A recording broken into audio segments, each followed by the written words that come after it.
All right. Okay. I've took off the sleeve. Oh, where is it? I don't know where I put it, but I have another wristband, which is a little bit. The way it compresses it actually. It's a neoprene. Ooh. And it ties over. Ooh. It's one of those things where it's just kind of dependent on what the use is. Like that one is easier to use, like when I have to move a lot more because it's more freeing, and I'm just kind of. It's essentially taking like a rope and just tying it around my wrist. Like that's really all it does. Whereas this is actually just like full 360 compression. So it's really good when I'm just working at the desk here. Mm-hmm. So I was using that, and I brought that. I was wearing it yesterday because I was working all day yesterday, and then I had my editing class. So I was using computers all freaking day. Even though I was wearing this during the day, I decided to wear the other one to class. Yeah. And my instructor was like, "Oh, you're not," because I went to the bathroom when he went to go move his car. So I saw him like on the way to the bathroom, and when he was coming back. Yep. And he was like, "Oh, where's your glove?" And I was like, "What?" I was like, "My wristband? Oh, I left that back there." He's like, "Oh, I don't know. I mean, I don't know what it's for." I was like, "Why?" And he gave me. He was saying it like looking at me like I don't know what you use that for. Like, I'm sorry. What are you referring to here, sir? I don't know what you do at home, kid. I just teach you, man. I'm just your professor. I'm sorry. You work in this industry. I think you have met plenty of people that have carpal tunnel. Nah, man. Completely foreign to him. Just the idea of having. I got him later though, because. So we're doing our next project is we have to make a picture music video. Ooh. So it's just grab a bunch of pictures and then utilize like motion and whatnot through the pictures through editing and everything like that. So a Windows Movie Maker slideshow, show. Except instead you make the pictures move instead of whatever default ones exist in the editing system. Now I see the difficulty in this. It's not really hard, but it's a starter class that I'm roped into being in because it's a different editing platform that gets really complicated.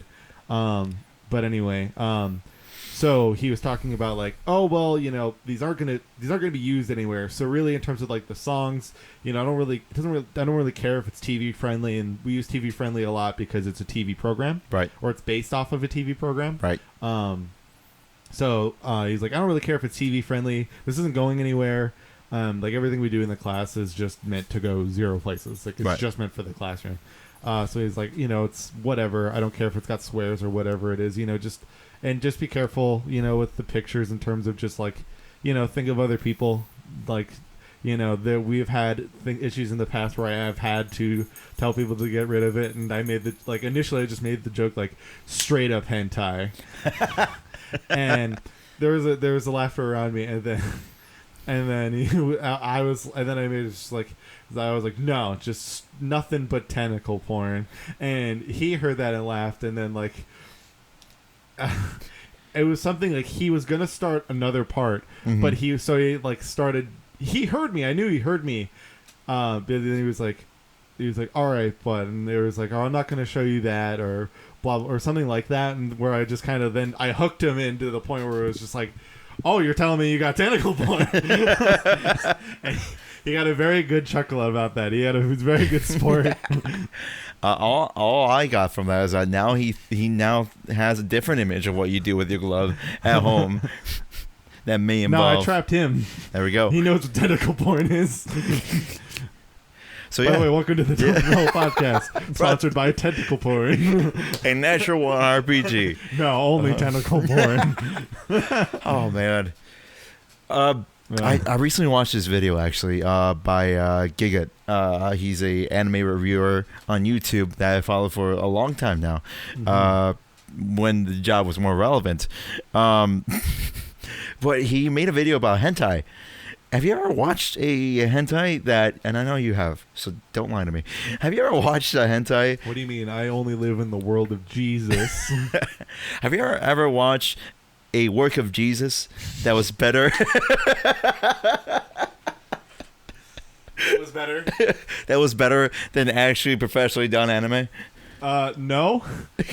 Mostly because I'll be real, I don't really watch them for the plot. So I don't really just kind of sit there. I've honestly never just sat there and watched any type of pornography. I really hope I get Gabby to edit this one. We've been kind of like passing off their duties. I really hope Gabby gets to edit this one now because she gets to be super uncomfortable. Oh yeah, but he pretty much put them down into two different categories. The I can't believe it's, or the two different categories are now in prevalent anime culture. Whereas you have you have regular animes are coming out seasonally that are like, I can't believe it's not hentai, and then you have hentai is like, I can't believe it is hentai. It's like, man, okay, wish there was an anime about this. It is funny how, by the way, we should not stick to this topic. No, we shouldn't. We should definitely detach ourselves from this. But it is funny in that sphere because you think of traditional like normal, and it's just like, it's always centered to it's only ever centered around like, this person that I know, and I've been caught in the shower. Whereas like there are hentai where it's just like there's this whole like mech. I've seen ones where there's like a mech fight going on. So you have seen them. And then you cut away, like, and then like if you skip slightly ahead, and it's like, that was a dangerous fight. Oh,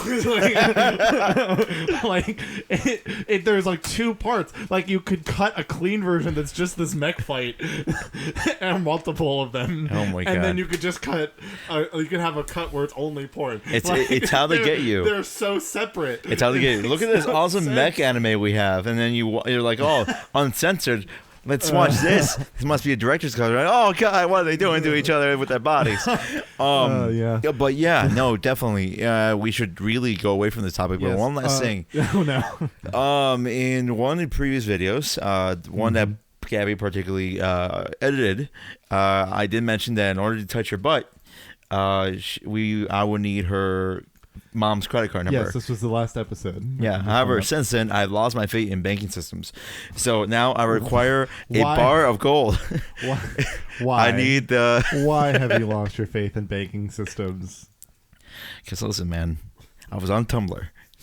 Oh, please do not. Please do not tell me you're serious. The point is, please I need the mint number of the back of the bar, of the gold bar, and which mine it came out of. No, the biggest reason why, like, I genuinely am asking, like, please tell me you're kidding, because I have seen enough people come out with the crazy, stupid argument that like we somehow live in the age of 1930 and the Great Depression when like banks would fail on the reg. No, shut up. Like, just because interest rates are shit in terms of like what banks actually do for you doesn't mean they're not worth it, and that they will suddenly fail. There have been so many laws put into. Oh, that's fine. It just disconnected from the app. Okay. We'll see if it stopped recording. It did. Is the time code going? I can't. Yep, okay, cool. Yes, okay. There have been so many laws and like backdrops, like or backup plans set and created to make it so it's really not a big deal. But people are stupid, and paranoid, and they read like, "Why you should never trust the bank," and it's some stupid YouTube channel where the thumbnail's like. So the point is, whatever you want Marshall to let you know about his feelings about people on Tumblr, mention the banking system and how it's failed us. Yeah, man, back when it failed us in the Great Depression, right? Man. I don't know. It's one of those things, like, obviously, like, people today, they point to companies like Wells Fargo who continually, like, fuck up. And, and, like, because, like, they've had some of the worst PR blunders in like the last half decade. That's true. Yes, you're not wrong. And like they obviously, and they keep screwing up. But there are a lot of companies that keep doing that. But it's like that's just the reality that like the contrary of like doing what your grandpa or to some of you your great grandpa at this point would do, of the stuffing your mattress or putting all of your cash into like jars and whatever. It is not realistic in today's day and age. It's just not. Like so what you have to do no sense. is invest in cryptocurrencies. Oh God, no, don't do it. From one extreme to the other. I actually had to explain to my dad this weekend because I was talking to him about building. I'm planning an upgrade for my system, a significant one actually. I'm curious to see why this goes with cryptocurrency, but continue. Absolutely will. Yeah, actually, for anybody that already knows what I'm talking about with computer components, will absolutely know what immediately I'm going to. Okay. Which is, because I had to explain why, because I was talking to him about the current 7nm shortage for AMD processors. Okay. Which, is currently barring me from getting the processor I really want for my new system. Right, the thing you explained to me.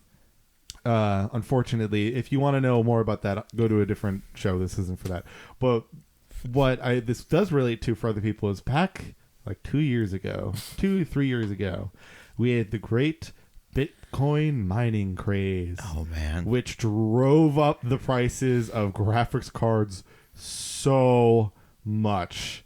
Like a crazy amount because the way you mined was by getting graphics cards. And actually Nvidia had created a special type of mining card that didn't have any video outputs on it. Right. It exclusively was meant to run that, which now those like sell, like you can buy them on like Chinese marketplaces like Taobao, which you can buy from them not terribly. Like you can somewhat buy on some of these like AliExpress, right? Like in a number of other, like probably eBay. You can still probably find some where like you could find people trying to sell these like non-video outputted graphics cards that were used for mining for like $50 to like $60.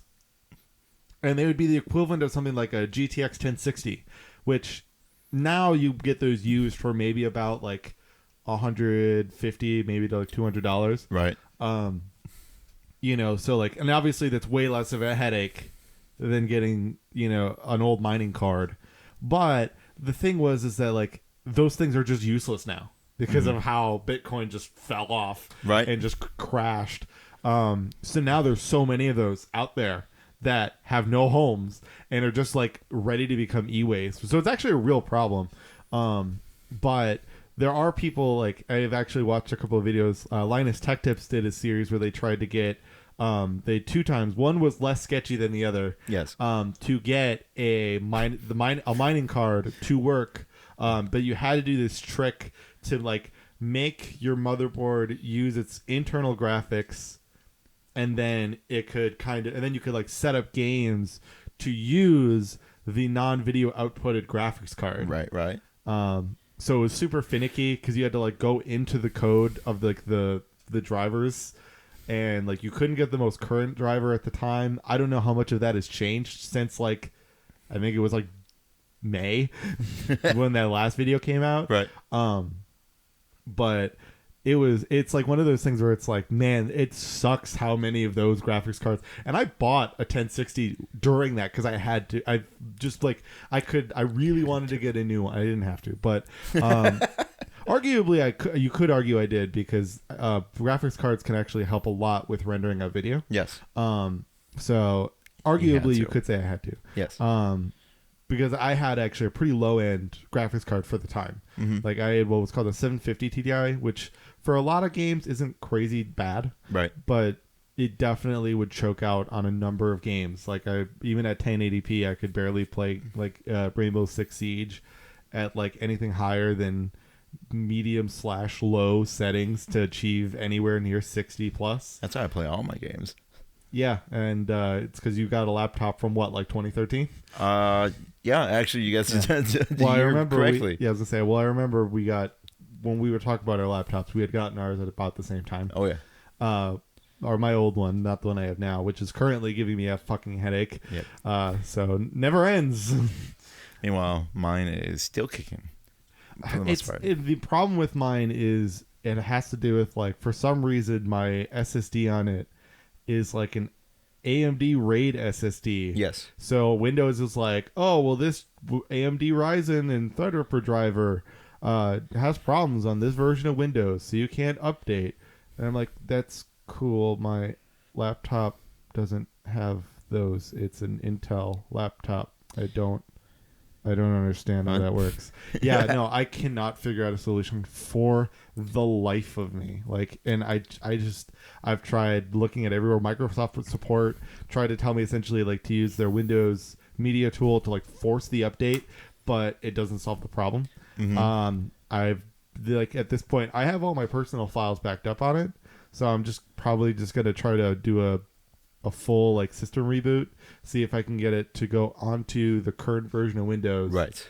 And hopefully then that whole driver issue will be removed, right? Because in the most current version, I guess supposedly that shouldn't be an issue, right? So once I can get to it, I shouldn't have a problem, but I just need to find a way to get the stupid thing into the most current version of Windows, which is like 1903, and I'm on like 1803. Meanwhile, I still have a computer back in my closet that runs Windows XP. Yeah, that's that's not going to be good if that ever tries to hit the internet. That's true.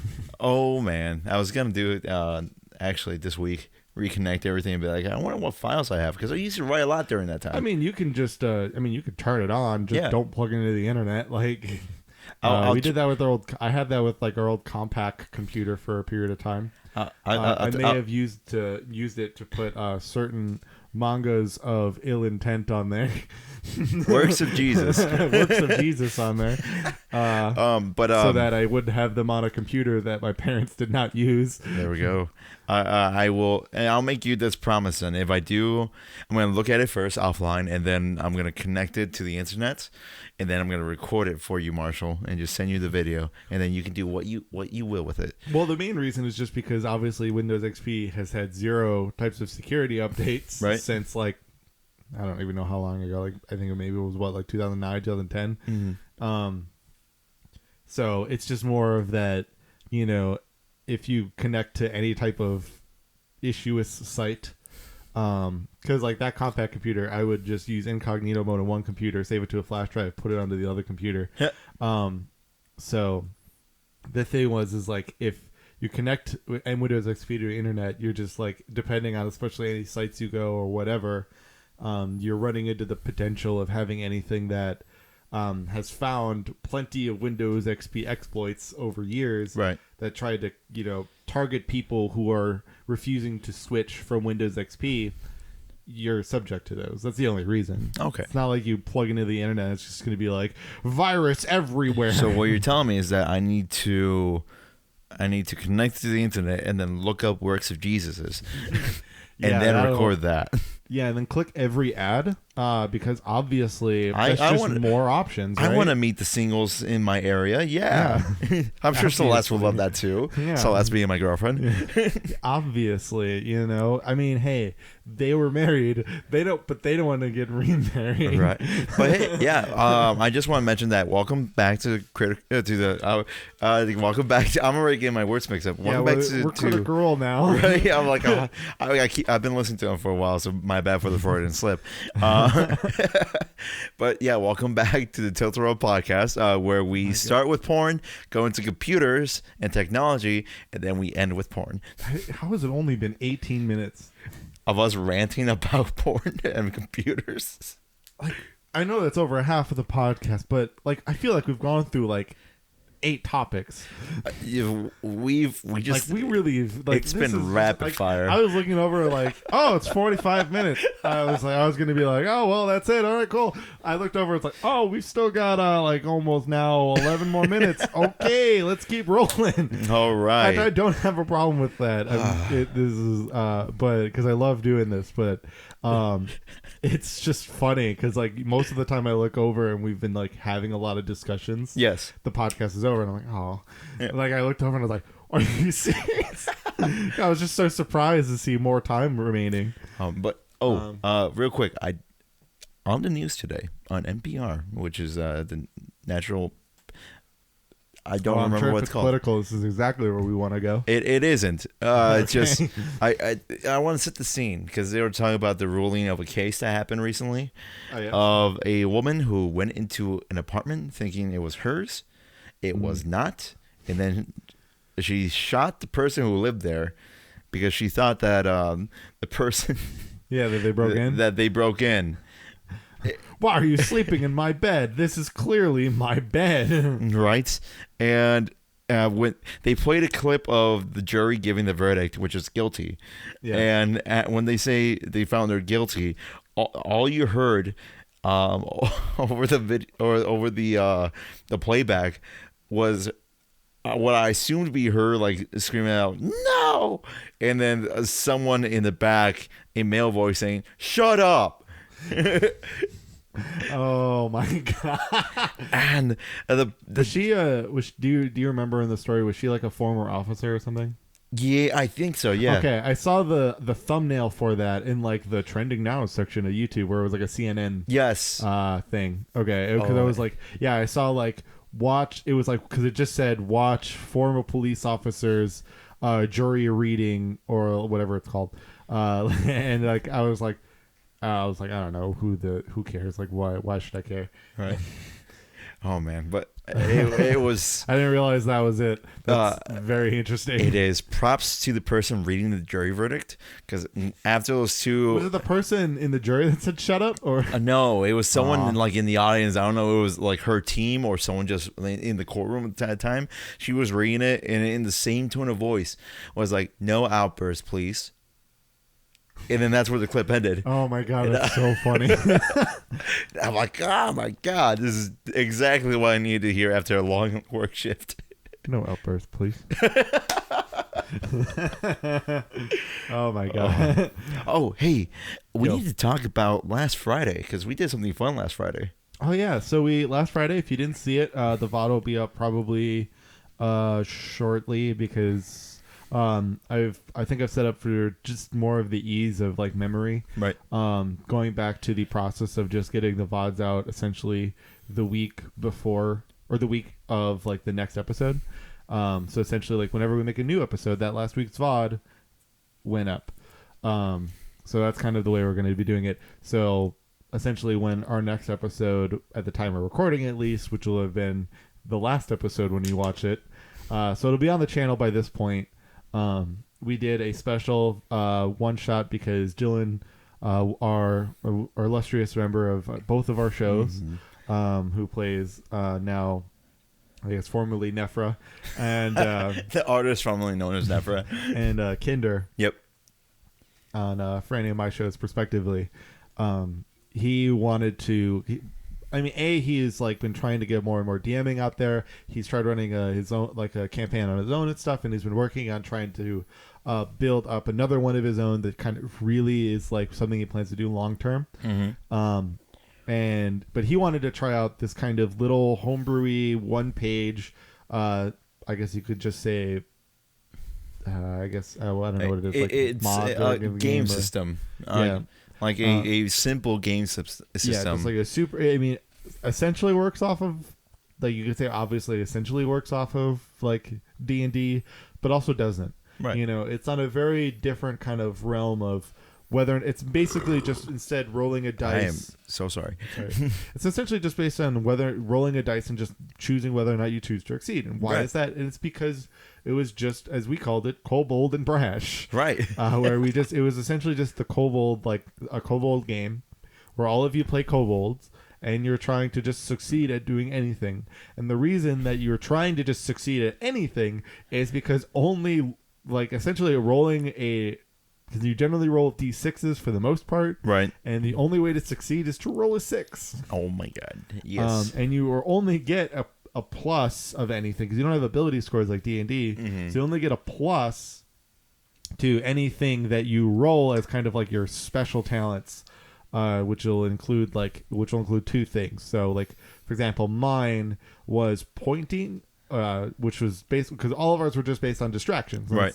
That's all it is. It's just like, how good are you at distracting things? And mine was, I'm good at pointing and fire. And we don't mean like pointing comes with its own little like ability. No, he was just really good at pointing at things. Yeah, and being like, there was a number of points where like I was waiting, because like we kind of I like stuffed one of ours under like the jacket of my this like waiter's shirt that I was wearing, and the person that was like at the register and they're gonna be like, oh, well, what's your name? And they're like, oh, okay, well, let me see if your name is on our list of employees. And she started like looking at the list, and I was waiting for it to just be like, oh, I don't see you on the list. And I was waiting for that because I was just gonna be like, oh my God, what are they doing to them? And like just to force a distraction and then try to move. Right. Because then I at least would get a +2. So then I only have to roll a 4, 5, or 6, which would be really good. Right. Makes my chances way higher of succeeding. Yes. But I lucked out by just kind of being able to like just walk away when they would start looking at stuff. So that was dependent. I didn't get to use a lot of my pointing until the very end. Mm-hmm. But to be fair, at the very end, we're like, oh God, everything's on fire. We need to leave. Yeah, I mean, why would you worry? I don't know. Why would you worry about things being on fire? It's not like I'd set things on fire or anything. I don't know what you're talking about. Yep. I had weapons and magical items. Yeah, very interesting combo. You're right. I had a knife and a gas bomb. That's right. And the gas bomb stopped working because it rolled a natural 1. Oh, that's right. I still managed to roll a natural 1 in a game that uses a D6. Yes, but it was because every now and then there were things that Dylan would have us roll a D20 for. Because our rule is only if you roll a 1 on a D20, then you get the crit fail chart. Yes. So if we rolled on our D6s, it was just a normal fail because of how the game works. It was just a D6. Right. But on the off chance that we had to roll D20s, then the risk came into play. And it happened to you. It happened to me, and it was spectacular. I liked it. Oh, yeah. No, I enjoy. I mean, it's fun. Playing the Kobold was really fun. The basis of when we started playing that, like planning out that one shot, may have inspired a future NPC that will be joining my show in the near future. Oh, really? Here. You may be able to see it on Twitch right now, depending on how their session went, which will be very, very great for me. Because I have designed him in the greatest way possible for me as a DM. And I can't wait in current time to actually unleash him onto the players. They're going to be great. And this isn't going to be great. Oh, it's absolutely going to be great. We're going to suffer. Not in the same way that you seem to suffer with the masked, the shadowed masked figure. Yeah. There's something about him that's just like... Oh, it's his really grinds my gears. I don't know why. It's his gesture qualities, really. Right. Although he's slowly winning Coup over. I don't know about Vic yet. I feel like Vic is complicated. Yeah. And I feel like though also within the coming session, there will be a number of things I think will, at least in terms of the show aspect, will somewhat be brought up kind of a little more into the light of his character. But there's definitely, I think, there's plenty of realm of distrust for this shadowy figure. And, while he has clearly made a lot of attempts to win you guys over, we may or may not see him still show some certain questionable behavior in the future whenever he does show up again. As I'm sure he will. Oh, yeah. But I also can't, me as a creator, I can't play my hand all the time. Exactly. So, I can't guarantee that'll show up every single session either. Mm-hmm. It's only when it just kind of feels right. Like mostly, honestly, the main reason that I threw him in the last time he showed up was actually because I didn't want to deal with you guys having to go back. That is, yeah. I honestly was just kind of like, well, he has this ability. Why don't I make it easy for myself and set up better the next episode so that I can kind of get things moving nicer by just having him warp you home. Something very similar to that actually happens in the new Baldur's Gate book, from what I've read. Oh, essentially, they're like, you need to go here, but here are some Pegasus. Ride them. Oh, man, dude, I can't wait to play that in that session again. I know. Because now on Thursdays, we're not playing in an Eberron setting anymore. I'm not playing as that artificer I really wanted to play. And I'm really cool with actually playing Stars Without Number, which actually I would love to talk about maybe on like the next podcast, doing another episode of like other RPGs. Because then I think we could talk more about this Kobold and Crash thing. I think it would be better fit on that. But while I'm really cool with playing that, and actually the first session we did was really fun and interesting, and also very funny in some ways. I still really want to play my Battle Master Artificer. I love them so much. You make your metal dog or bear or anything that has 4 legs. You can have, obviously, I mean, you can get this anyway, but you can do like way better damage with like any type of like weaponry, especially ranged weaponry, which is super useful for artificers. And then you can infuse that so it has repeating shots, so you never need bullets or like arrows or bolts. You literally it's just like, you still have to pull back on the crossbow, right? But you don't need ammunition. You're just kind of like, and then it shows up and you shoot it, which is great. And especially like in certain circumstances where like, especially like say if you have like Crossbow Master where it doesn't take the whole time to bring a heavier crossbow back, then you can just super awesome. You can just like unload. Or if you eventually can play in a world where like you can manufacture any type of firearms, if you play in a more advanced, like when the Eberron setting comes out, I imagine there might be a little more early firearms, obviously, like things like muskets or like little flintlock pistols. But those things with like what the Artificer does is way infinitely more useful. And obviously because most of the pistol-y stuff doesn't do a whole lot of damage. Yes. Comparably, it just has more of like a aesthetic change to it. Makes it feel like wow, cool. Well, man, definitely some are more powerful. Like the rifle, I think does like 2d aim. It does. You remember we had this conversation a long time ago when you made a certain character for a certain campaign. Oh yes, I miss him. Oh yeah. But that was back in the first edition of the Artificer, where it had like the gunsmith with the thunder cannon. Oh, a thunder cannon. That thing was so broken. And might come back. I honestly, I hope it does. I think it was fixable. I definitely don't think it had to be gotten rid of. I mean, but at the time, it was very broken. I mean, it might come back in this campaign because technically it's based in the same world as that one. Really interesting. Yes. Oh yeah, you're right. We've talked about some things like around that realm. Mm-hmm. So obviously it's one of those we've discussed certain ideas that could potentially exist, but I don't know much of the future. The only times we really ever talk about like stuff about what we're doing is mainly just in terms of like a functional standpoint, right? And then we try to be vague about it because we want to give spoilers to each other, but we do want to know, kind of like we want to make sure that we know what we're doing so that there's not too much similarity or we're not so far apart and like what we're doing as a show that it just becomes uncohesive. While we want to put together similar packages, we want them to be independent, but we don't want them to be so independent that we have like a mixed style. So right now I think we're in a great setting where we have like we have different feels. Although I would argue a little bit right now, there are some feelings in terms of like advancements that certainly can feel a little bit the same. Mm-hmm. But I think in the coming days, we will start to notice, at least in my world, the kind of time difference that exists. Yes. For some things. We'll get into more stuff that happened a little bit more where I referenced at the end of Shadows of an Empire, which you can see the VODs for that on our Twitch page. Right. And people can definitely see that the Ever Crescent Moon, we advance a lot faster because a lot more stuff happens.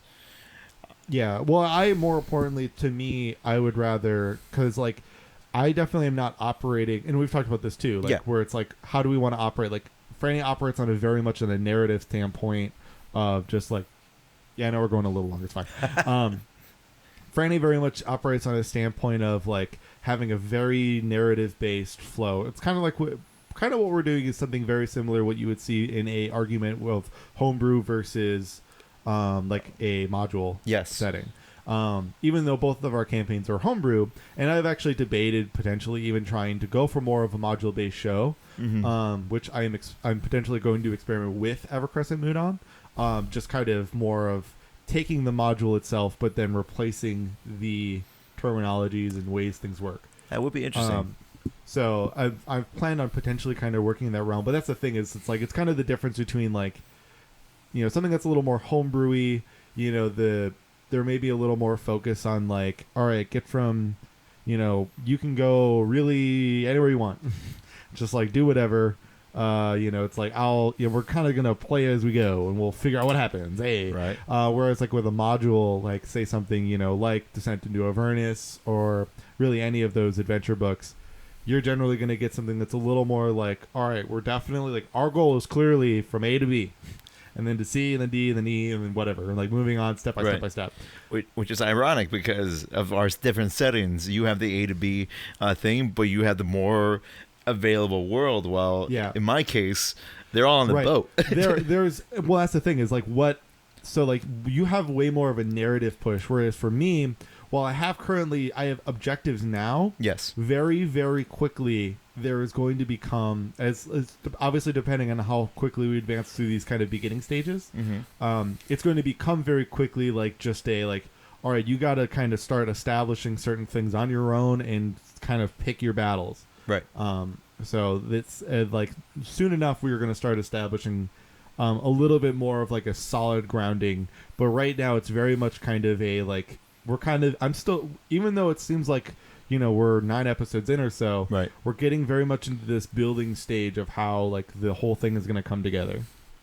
So both of our shows definitely, while they have differences, they have plenty of places to go, and they're going to be very exciting, so you should watch them. Exactly. The point to all this is watch our shows. Absolutely.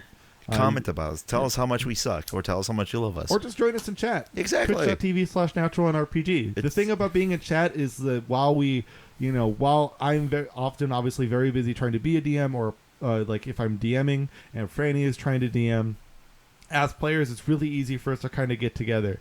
So obviously, all you need to do, join us in chat.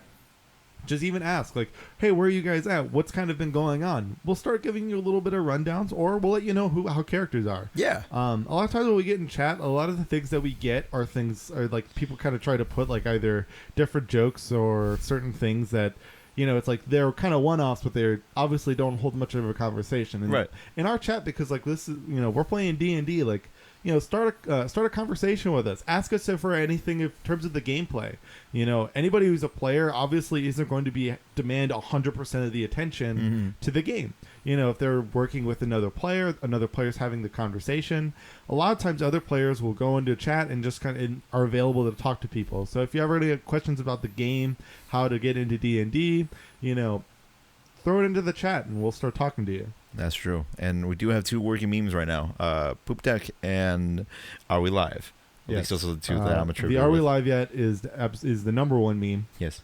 And then but Franny really? Laughing at Poop Deck is definitely the second, because mostly just because Are We Live Yet stems beyond the time of Poop Deck.